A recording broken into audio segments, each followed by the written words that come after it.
What if I told you that this was the most transparent microphone circuit on the planet? And what if I said it has 40 dB less harmonic distortion than the best FET mics out there?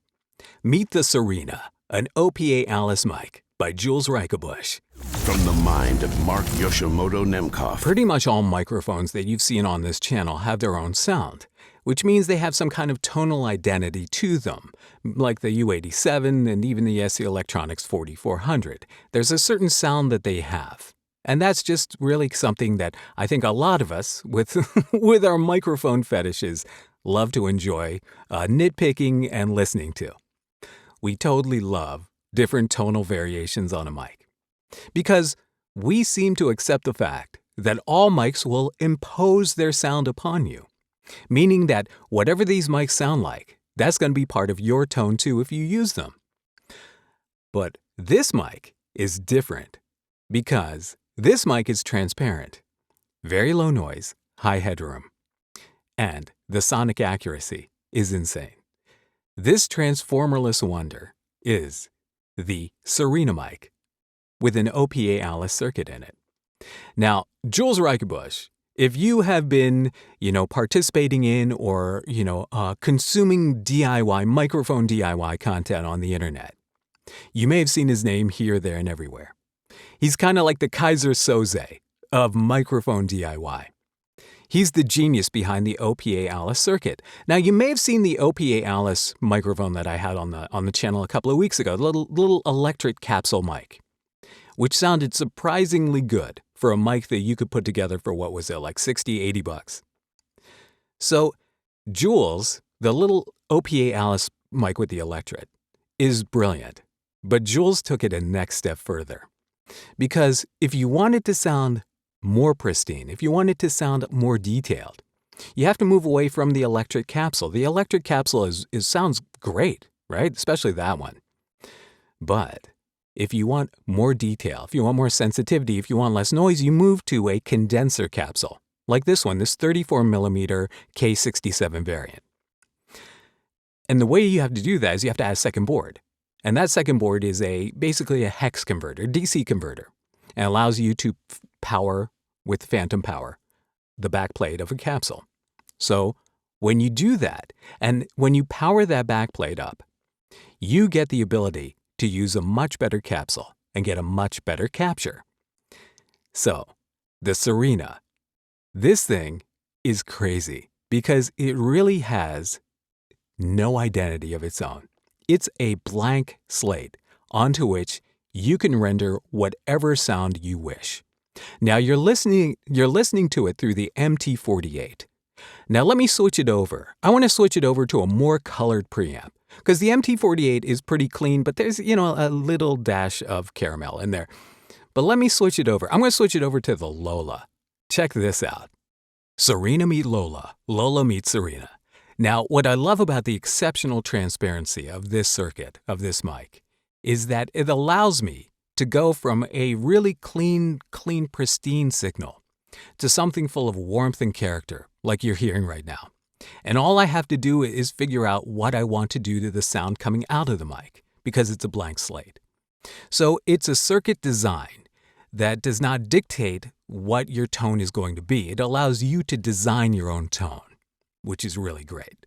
So this is the Lola, which is more of a Neve-ish sounding preamp. But let's bounce over to an API sounding preamp. And now you're hearing the Serena going through the Cappy VP26 API style preamp, a little bit more of a mid-forward sound. And the reason all of this sound shaping is possible is because of the transparency of the op-amp that is in the circuit as opposed to a FET. Now, a FET in a microphone circuit does something very special. It treats the sound coming off the capsule so that it can flow through the rest of the circuit. Just really, basically, it amplifies this extremely low-level signal, and it conditions it so that it can really be processed further. But FETs are archaic. FETs have been around. The FETs in microphones have been around for decades, and they have been replaced in modern electronics by op-amps, by things that are quieter, things that impart less distortion on the signal. And FETs are famous for that. And that's, the distortion, the sonic coloration of FETs is really kind of a big part of the identities of some of the mics that we love, like the U87, the 2N3819 FET in a U87 is very responsible, very contributive to the overall tone of the U87. But they also do, have their limitations. And part of their limitations come from them being so old. So if you want more headroom, there's only so much a FET can give you. If you want a cleaner sound, there's only so clean you can get through a FET.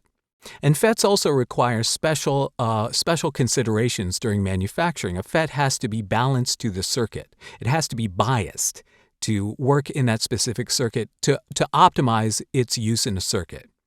And a lot of times you'll get these cheaper, factory stamped out cheapy mics that have FETs in them, and they're noisy because they don't bias the FET. They just pick a random resistor value for the bias, and they plug it in there, and then you get what you get. But an op-amp doesn't have that. An op-amp doesn't require being biased after installation. An op-amp just drops in. So an op-amp is a much more cost-friendly solution for microphone circuits and allows you to get a much more pristine sound.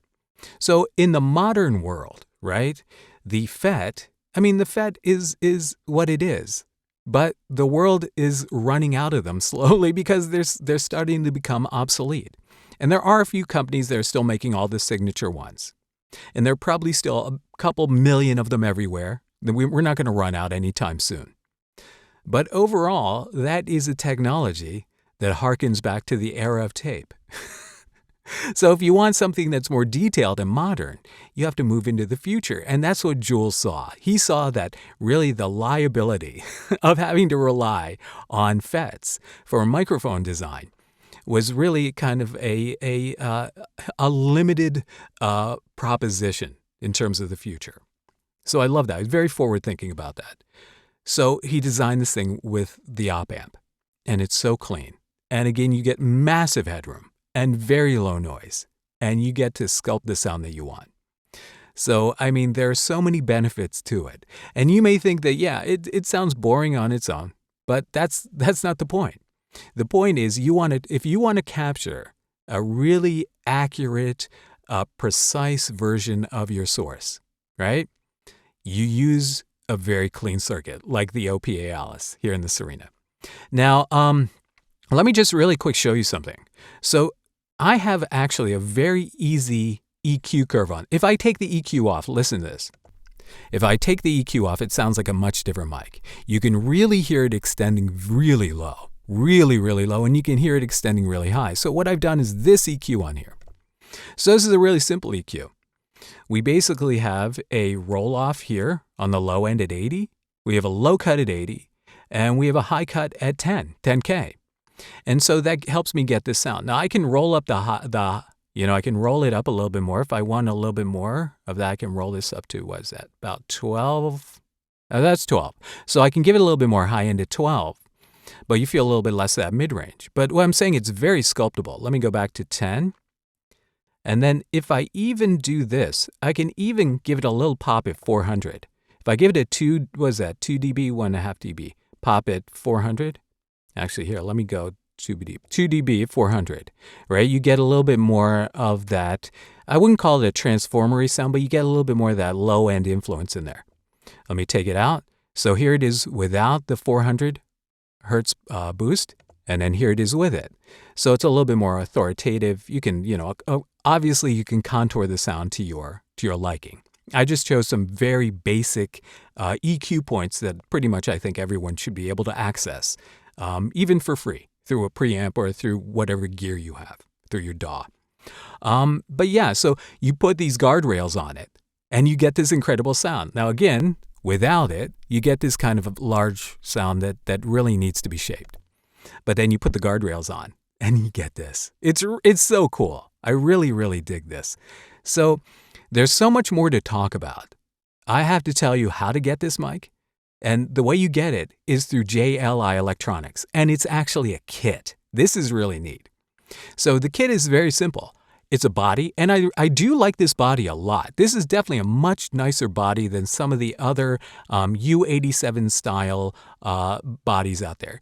This is a little bit larger than the 3/4 size one, the one that's about the size of a U89. This is a little bit larger than that. And the head basket contour, which I don't know if you can really see it so well here on camera in this lighting, but the cutout of really the chisel cutout here is a little bit more accurate to the shape of a U87 than it is on some of the other I don't want replica bodies. All right, so I think it's a great body on this thing. The capsule sounds great. The circuit sounds great, and so it's a really easy kit to build because the circuit boards, right? You get 2 circuit boards. You get the OPA Alice, and you get the DC hex converter, which allows you to use a condenser capsule like this one, the 34mm condenser capsule. And you can use whatever capsule you want, but it comes with this capsule. So it comes with this great capsule. It comes with this body. It comes with the boards, right? And so all you have to do is very basic instructions. So if you want to DIY a mic, if you want to DIY a very high quality mic, I suggest take a look at the Serena, because as opposed to all the other mics that I have here, there's something about this that is really cool. As a specialty recording tool, I think it's really great. And I'm going to tell you something. So I've had this mic in the booth for a couple of weeks now, but it's been crazy busy. It's like getting to be my busiest time of the year. So I haven't had enough time to really use it, and I hadn't really auditioned with it on anything yet. But there's this one client who posts a lot of jobs. I mean, constantly posting jobs, at least 1-2 jobs a week, if not more. And I'm always shortlisting those jobs. I shortlist every one of these jobs. I'm auditioning for every one of them, and I shortlist them, every single one. And I'm not even kidding, like every single one I shortlist. And it's been a source of frustration that I hadn't booked one. So finally, and this is a large international organization, so they have a lot of projects going on. So and so finally yesterday in the morning, I see one of these jobs come up, and it's a pretty nice sized job, and I'm like, you know what? I'm going to audition with the Serena on this one, as opposed to the other mics that I usually do. And sure enough, like 3-4 hours later, I find out that I booked that job. And the only thing I'd done differently this time was I used a really super clean, transparent mic on this one. Because that was obviously, I guess my reads were fine. They liked my reads before, but it was the sound of my recording wasn't quite what they were looking for until I recorded it on the Serena. They needed something that was really pristine like that. Really, really nice. So I was very happy with that. And score one for the Serena. So I'm definitely going to be talking about this mic more. Next time I'm going to open it up. I'm going to show you the circuit boards. But I got to know what you're thinking. Tell me, are you digging the Serena or what? Let me know. All right? Until next time, this is Mark Yoshimoto Nemkov on the Serena, fading to black.